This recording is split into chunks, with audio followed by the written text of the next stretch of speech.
زیادہ ہی کر سکتے ہیں. تو اس سے آپ یہ دیکھ سکتے ہیں.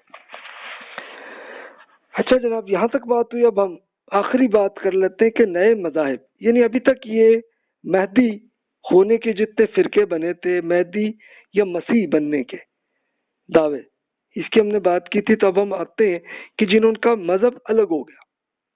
اس کے لیے ہم بھائی مذہب سے شروع کرتے ہیں کہ ہم ایران سے ہم سٹارٹ کر رہے تھے نا.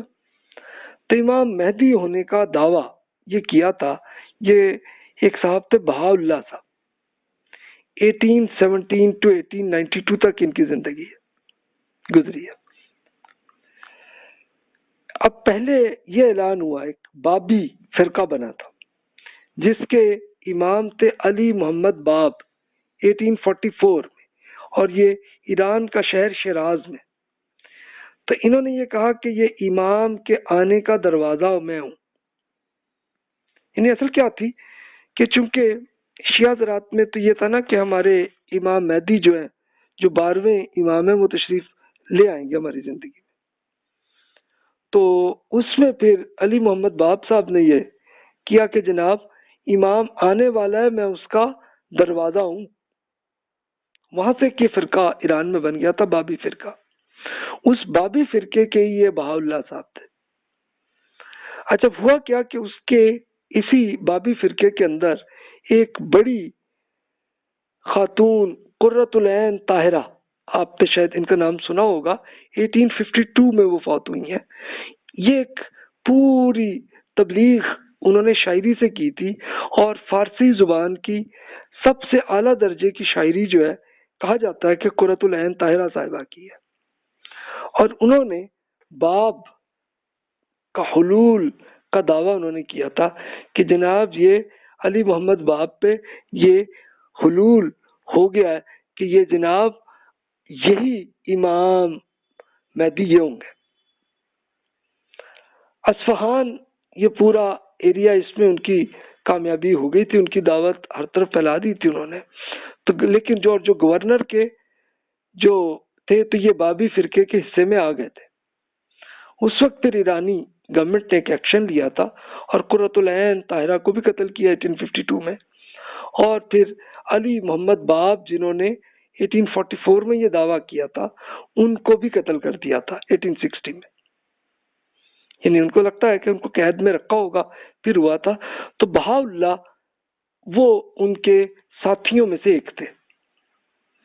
بہاء اللہ صاحب نے ہجرت کی، ایران سے نکل کے وہ عراق میں آئے، بغداد میں رہے، اپنی دعوت پھیلائی. پھر کردستان کہاں ہے؟ یہ اس کا کچھ حصہ ایران میں ہے، کچھ عراق میں ہے، کچھ حصہ ترکی میں ہے. تو یہاں تک اتنے 3 ملکوں میں یہ پھیلا ہوا ہے. تو بہاء اللہ صاحب نے اپنی دعوت پھیلائی. اور پھر ایڈرنے، یہ ترکی کا شہر ہے جو آپ اگر گوگل میپ جا کے دیکھیں تو استنبول سے بھی آگے جا کے یورپ میں آتا ہے. تو یہاں تک یہ آئے تھے، لیکن ان کی دعوت شاید اتنی نہیں پھیلی. پھر فلسطین میں آئے، اور وہاں اور یہ کہا جاتا ہے کہ بغداد میں انہوں نے یہ اعلان کر دیا تھا کہ میں امام مہدی ہوں. تو ان کی دعوت بہرحال فلسطین میں آ کے پھیلی، اور پھر بہاء اللہ صاحب 1892 میں فوت ہوئے. ان کا ہیڈ کوارٹر اور ان کا ایک پورا مزار بنا ہوا ہے عقہ. یہ ایک شمال بہجی شہر ہے فلسطین کا جو اب اسرائیل میں ہے. تو یہاں پہ ان کا ہیڈ کوارٹر ہے، یہ ابھی بھی موجود ہے. نسل در نسل امام مہدی ہوں گے. اور پھر بہاء اللہ صاحب کے بیٹے عبد البہا جو 1908 میں فوت ہوئے، پھر ان کے بیٹے رشوکی افندی صاحب 1958 میں فوت ہوئے. اور انہوں نے پھر یورپ اور امریکہ میں اپنی دعوت بہت پھیلائی ہے، اس لیے کہ اسرائیل کے ساتھ یورپ اور امریکہ سے ڈائریکٹ تعلق ہے، یہ دعوت پھیلائی. اب بھائی مذہب میں ایک عقیدہ الگ مذہب بن گیا تھا، اور یہ بھائی مذہب آپ دیکھیے کہ وہ امام مہدی ہونے کے تصور سے ہی بنا ہے. تو بھائی مذہب کے عقائد اور تعلیمات کے ہیں، یہ بس میں عرض کر دیتا ہوں. یہ انہی کے ایک اسکالر موجان مومن صاحب نے A Short Introduction to Baha'i Faith، یہ ان کی بک ہے، آپ کو انٹرنیٹ پہ بھی مل جائے گی. تو وہ یہ بیان کرتے ہیں کہ توحید میں ہم مانتے ہیں اللہ ایک ہی ہے، نبوت کو بھی مانتے ہیں، آخرت پہ بھی مانتے ہیں، اور خدا کے پیغمبروں میں مادی ظہور ہو سکتا ہے، یعنی جس کو ہم کہیں گے کہ مینیفیسٹیشن، یعنی خدا پیغمبروں کی شکل میں آ جاتا ہے انسان. یہ وہی بالکل جو ہندوؤں کے ہاں جو تصور ہے اوتار کا، تو وہی تصور یہاں بھی آ گیا. اور انہوں نے یہ اعلان کیا کہ نبوت ختم نہیں ہوئی، جاری ہے. تو اب تک جو آخری نبی گزرے ہیں وہ بہاءاللہ، اور انہی کی کتابوں، وہی خدا کی کتابیں، اسی کو پڑھو. تو یہ ان کا پوائنٹ آف ویو ہے.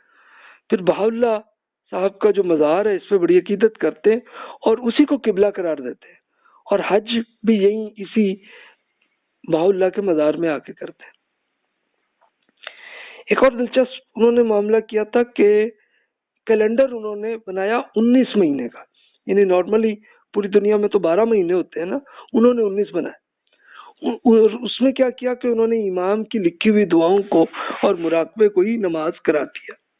یعنی نماز کس طرح سے وہ پڑھتے ہوں گے کہ بس جیسے ان کے بہاءاللہ صاحب نے جو جو دعائیں کی ہیں تو بس وہی ان کی نماز ہوتی ہے.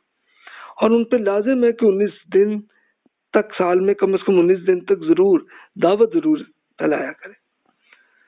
اور ان کا جو اخلاقی احکامات ہیں وہ سیم ویسے ہی ہیں جیسے مسلمانوں کے.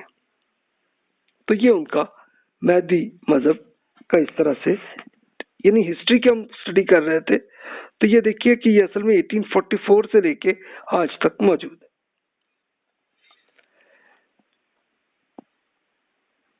اب انہی مہدویت اور مسیحیت کے اور جو مذہب آئے ہیں اس میں ایک اور یہ ہے پاکستان انڈیا کے ایریا میں آیا احمدی مذہب.